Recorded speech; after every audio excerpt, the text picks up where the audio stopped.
Welcome to Between the Lines with Martin C. Weiner. Today we're going to discuss a chemical called DCA. In 2007, researchers out of the University of Alberta discovered that it had remarkable potential in animals to cure all sorts of cancers, at least put them into remission or to decrease their size. The problem with the drug, of course, is that it's not patentable, and as such, there's been very little attention, if any, from the drug companies. Researchers from the University of Alberta have since solicited private donations, philanthropic donations, to start a human trial, and that news was released just this week with some, again, remarkable results. We have with us today Dr. Akbar Khan and Dr. Humaira Khan from Medicor Cancer Centers, and they administer the drug DCA in what's called off-label, but they administer to cancer patients right here in Toronto, and we're going to discuss the issues of DCA, its funding, and its use. So welcome both. Thank you. Thank you, Martin. Thank you for coming. Dr. Akbar, tell me about DCA in general. What is it? DCA is it's actually a very simple chemical. If you look at the name dichloroacetate, acetate is like acetic acid, which is vinegar, and dichloro, two chlorines, and it actually has sodium in it as well, which is sort of like salt. So in simple terms, it's kind of like salt and vinegar put together. A very simple molecule. Salt and vinegar. And I've been eating that all those years. And so, but I think you immediately get to the problem of the chemical. I mean, salt and vinegar. It doesn't sound like something that you can patent. That's right. It's not rocket science. It is a very simple chemical. It's been around for probably about 20 or 30 years. It may have had a patent at one point, I'm not sure, but certainly does not have a patent now because it's an old chemical.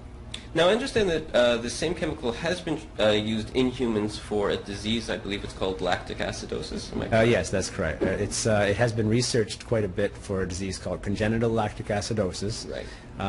There's a lot of studies coming out of Florida, out of the university there. So there's a lot of human experience with the drug, and there's a good safety profile that's been demonstrated by their research. So it has been used quite a bit for that, and it's actually approved in Ontario for that disease. Now, that is a very rare disease. We see very few people. I've actually never seen a patient with that, but maybe a few in Canada every year are diagnosed with that. It's very uncommon. Okay. So that being said, though, there has to be some data as to how this drug reacts with humans. Yes, I mean that's exactly for that disease, for the congenital lactic acidosis. There's a lot of research in humans, more in children, but the human data is there, and it shows basically it shows the safety profile of the drug. It shows what the side effects are. So we're quite aware of how the drug reacts in humans. Okay. So, Dr. Humaira, I'm just going to omit the Khan if you don't mind, because we won't know who we're talking to. Can you tell me a bit about the original discovery in 2007? Well, in 2007, researchers at the University of Alberta basically had taken human tissue cancers from the brain, lung, and colon, breast. And they had breast, and they had transplanted into rats and given them dichloroacetate, and they realized that after a few weeks of treatment, the size of the tumor shrank considerably. So based on that, there was a lot of excitement because that amount of shrinkage had been seen before, and it was hoped that those results in the lab, in the rats, could also be reciprocated in humans. And based on that research and the fact that DC had been around for a while and there was human data available, a lot of patients came to us saying, there's this research, is there anything we can do with it? And that's when about 2.5, 3 years ago, we started giving it to our patients. Okay. We actually have a slide of that. Applications and is relatively cheap.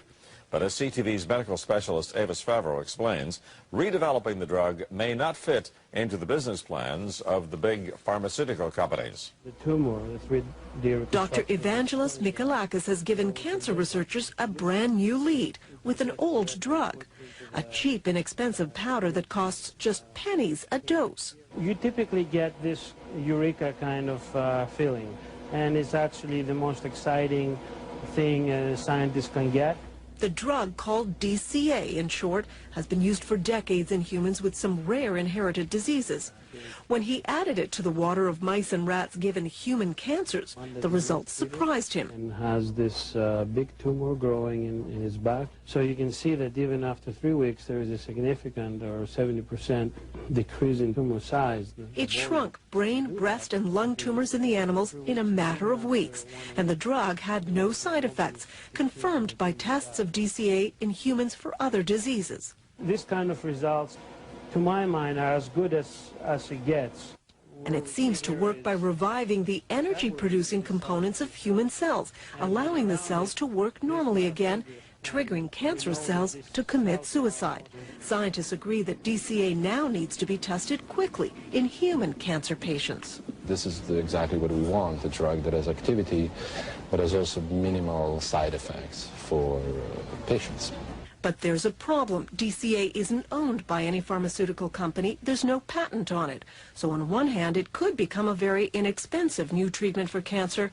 On the other, drug companies won't be interested in funding studies for a drug that won't make them a profit. The latest bit of news that came out of the University of Alberta seems to suggest that it takes up to 3 months to build up a metabolically suitable amount of DCA.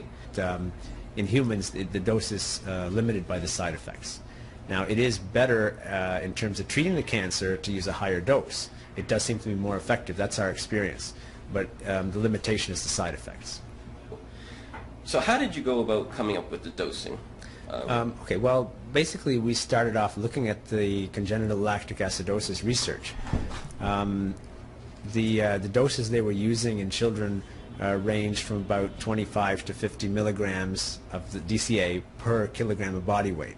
So we looked at that and we said, okay, here's a dose where we know what the side effects are, we know what the effects are in humans. Let's be conservative and start lower than that. So we started at about 10 milligram per kilogram. And so we started treating a few patients. We followed them for a month or two, and at that dose we were seeing very little in the way of response to the drug. So the cancer didn't seem to be responding that much.